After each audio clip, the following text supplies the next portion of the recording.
제가 유튜브에서 이제까지 제사에 대한 이야기를 많이 했어요. 제사 지내지 말라. 꼭 지내고 싶으면 고기 얹지 말아라. 그리고 제삿날 방생하는 게 더 조상들에게 복을 지어주는 거 아니냐. 이렇게 이야기했는데 사람들이 고정된 관념에서 못 벗어나요. 전통적으로 우리는 제사를 지내왔어요. 고려시대에는 각 가정마다 제사가 없었어요. 조선 중기 정도에 이게 생겼어요. 주자 성리학에서. 중국에서 건너온 게 바로 제사예요. 그때는 20가지 이상 올려야 되는 목록이 있었어요. 그래서 이 목록을 보면은 가난한 사람들은 이 제사를 못 지냈어요. 양반들만 지냈던 게 바로 제사예요. 그래서 지금 현재 사람들에게 설문조사를 했는데요. 제사를 지내지 않겠다고 하는 사람들이 반 이상이 넘어요. 과반수가 넘어요. 근데도 제사를 고집하는 사람들이 많아요. 특히 남자들이.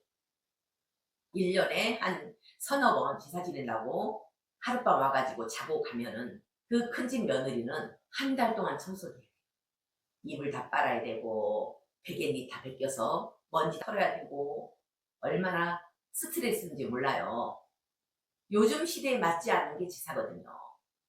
그래서 요즘은 제사를 없애는 방향으로 많이 가고 있더라고요. 꼭 조상을 위하는 그런 정성이 필요하면은 제삿날 간단하게 채식으로 고기를 얹지 말고 하면은 정성이 들어가잖아요. 고기를 얹으면은 그 고기를 좋아하는 아기들이 몰려든다고 제가 계속 강조했어요. 지장보살 보는경에 조상의 모습을 가장한 업들, 친지의 모습을 가장한 업들이 우리 눈에 조상의 모습으로 보일 뿐이라고 제가 강조했잖아요. 제가 요새 유튜브를 보는데요. 기독교 장로님 유튜브예요. 이분은 영안이 열렸어요. 그래서 귀신을 봐요. 이분이 공무원인가 봐요. 어느 날 동료하고 같이 밤 12시가 넘어서 어느 마을을 지나고 있는데 다 불이 꺼지고 한 집만 밝더래요. 제사를 지내는 집이었대요.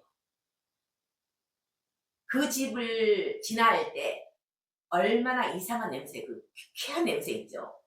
그 냄새가 나서 동료한테 물어봤대요. 이 냄새 나지 않냐? 맞대요. 동료도 똑같이 느낀 거예요. 그 귀신의 냄새를. 그러면서 그 광경을 본 거예요. 어떤 광경?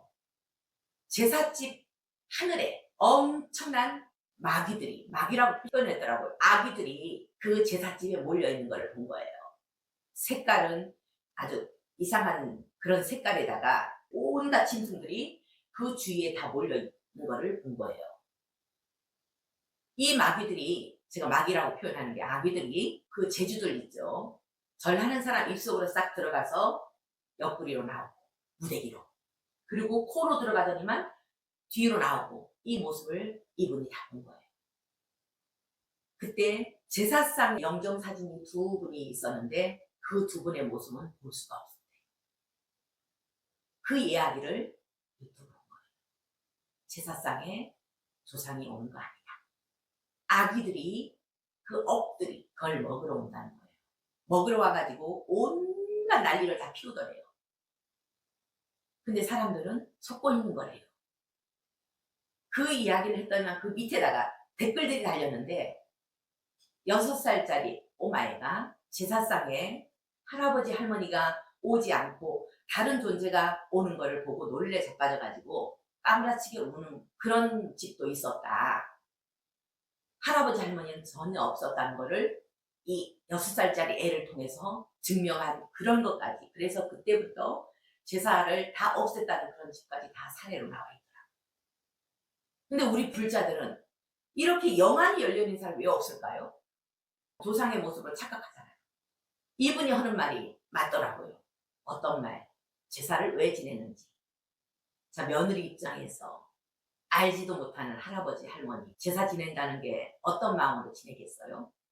그리고 돌아가신 시아버지 시어머니를 어떤 마음으로 지내겠어요? 공경하는 마음? 효도하는 마음? 아니래. 두려움이래. 두려움. 인간의 두려움. 살아생전에 치매에 걸린 시아버지를 간병도 안 하고 돌보지도 않고 요양원에 갖다 맡겨버리고, 아니면은 용돈도 한번 줘보지 않고 돌아가신 그분이 해코지 할까봐, 죽어서 귀신이 돼서 자기가 못했던 거 해코지 할까봐, 자식들을 해코지 할까봐 두려움에서 제사를 지내는 거라고 이렇게 표현을 했어요. 그런 마음도 많겠죠. 제가 물어봤어요. 제사 지내는 집들. 그게 맞아요? 이래 물어봤어요. 거의 맞대요. 그런 마음. 두려움. 해코지 할까봐. 조상을 향한 효도는, 공경하는 마음은 거의 없고, 살아생전에 못했으니까 죽어서라도 이렇게 해서 조금 덕이라도 받고자, 아니면은 해코지 할까봐, 자식 앞길 망칠까봐. 아닌 사람도 있겠죠. 근데 며느리 입장에서는 그렇다는 거예요. 그리고 제삿집에 가보면은 서열이 있어요. 큰 며느리는 중요한 거, 두 번째 며느리는 두 번째 중요한 거, 세 번째 며느리는 하루 종일 그릇만 씻어요. 설거지만 해요. 서열이 정해져 있어요. 며느리들 입장에서 어떻겠어요? 막내 며느리 입장에서는 기분 좋겠어요? 그러니까 명절 끝나면 이혼하는 사람들이 그렇게 많다는 거예요.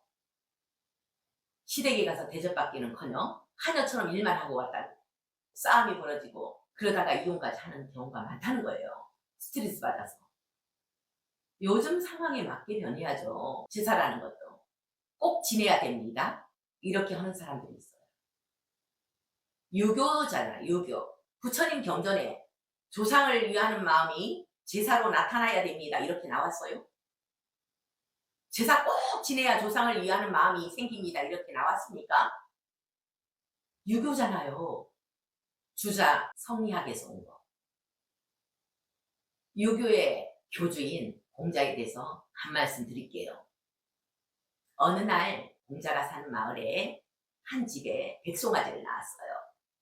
동네 사람들이 수군거렸어요. 저 집 망하게 생겼다, 큰일 났다, 돌연변이가 생길 수도 있죠. 근데 그렇게 수군된 거예요. 그래서 이분은 공자를 찾아갔어요. 공자님, 우리가 백송아지를 낳았는데 사람들이 수군거려요. 좋은 일입니까? 나쁜 일입니까? 그걸 알 수 있는 방법이 있대요. 송아지를 잡아서 하늘에 제를 지내버려요. 하늘에. 그럼 응답이 올 거예요. 그래서 갓 태어난 백송아지를 잡아서 천제를 지냈어요. 하나밖에 없는 아들, 한쪽 눈이 멀어버렸어요. 동네 사람들이 수군거려요.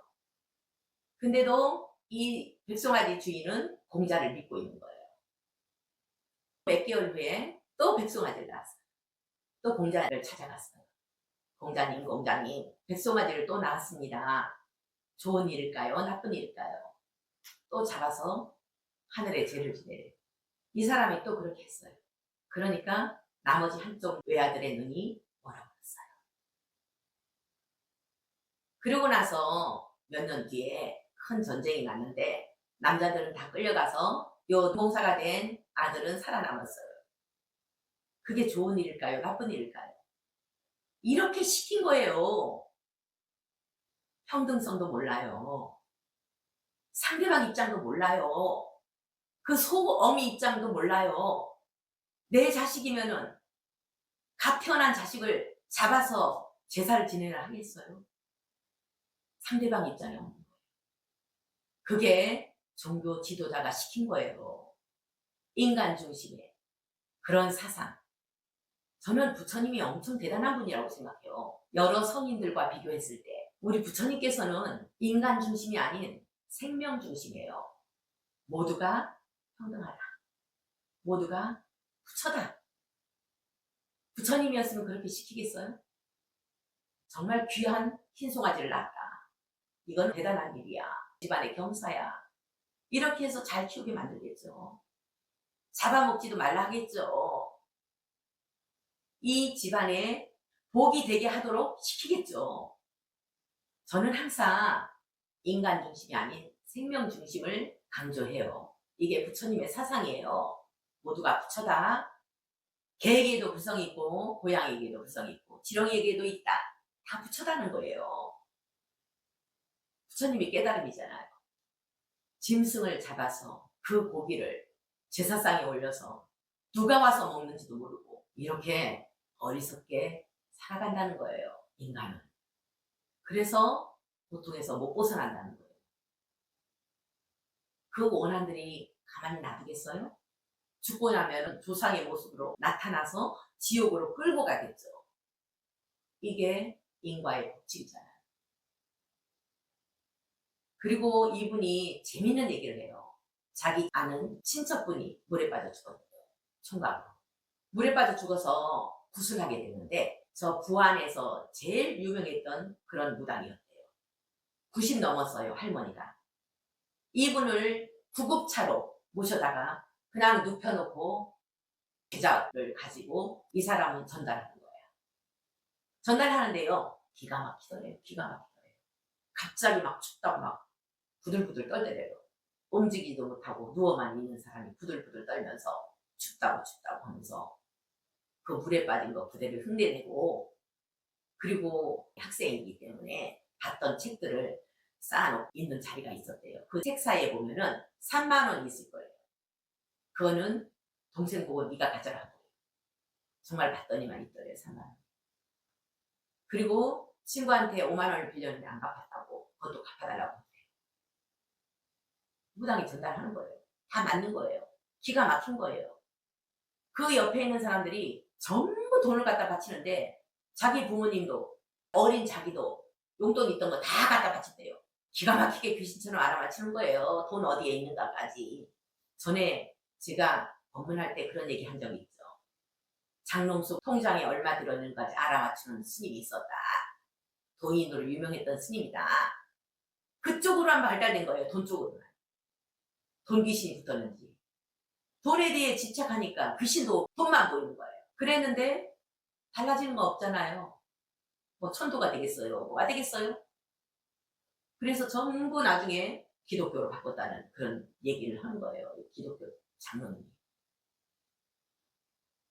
저희 어머님이 돌아가시고 나서 집에서 굿을 했어요. 길 닦는 굿을 했어요. 제주도는 일날 사람이 죽으면 뽕부당을 불러와요.